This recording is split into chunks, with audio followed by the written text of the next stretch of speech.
ஊக்குவிக்கப்படும் குழந்தை மன வலிமை பெறுகிறது. உங்கள் குழந்தையை நீங்க என்கரேஜ் பண்றீங்களா?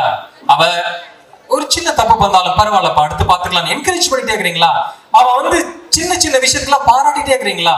அப்படி பாராட்டுறது மிக சிறந்த குணம். குழந்தையை பாராட்டி கொண்டே இருங்கள். 1981 ஆஸ்திரேலியால ஒரு குழந்தை பிறக்குது. அந்த குழந்தைக்கு 2 கையும் இல்ல, 2 காலும் இல்ல. அந்த குழந்தையை பார்த்த உடனே அவங்க அப்பா அம்மா கதறாங்க, இப்படி எனக்கு இப்படி ஒரு குழந்தை பிறந்திருச்சேன்னு. அந்த குழந்தைய ஒரு ஸ்கூல்ல கொண்டு போய் சேர்த்துறாங்க. ஸ்கூல்ல அட்மிஷன் கிடைக்கல. நார்மலா அந்த குழந்தைய நாங்க படிக்க வைக்க முடியாதுன்னு சொல்லிட்டு ஆசிரியர்கள் நிராகரிக்கிறார்கள். அந்த குழந்தையை மன வலிமை மனம் குன்றிய ஒரு பள்ளியில சேர்த்து அந்த குழந்தையை படிக்க வைக்கிறாங்க. அவனுக்கு அந்த ஸ்கூல் செட் ஆகல. 8 வயசுல அவன் தற்கொலைக்கு முற்படுகின்றான். இருந்த போதிலும் அவனுடைய பெற்றோர்கள் அவனுக்கு ஊக்கம் அளிக்கின்றார்கள்.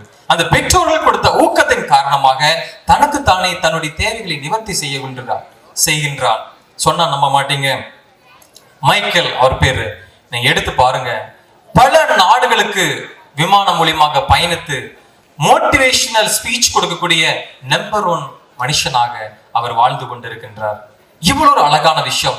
2 கையுமே 2 காலமே இல்லாத பிறக்கப்பட்ட குழந்தை அந்த பெற்றோர்கள் கொடுத்த ஊக்கத்தின் காரணமாக இன்று பல ஆயிரம் பேரை, லட்சக்கணக்கான குழந்தைகளை ஊக்கப்படுத்தக்கூடிய ஒருவனாக மாறி இருக்கிறானே என்றால் அது அந்த தாய் தந்தையினுடைய ஊக்கம், அந்த பலம், நான் இருக்கின்றேன் என்ற பலம்.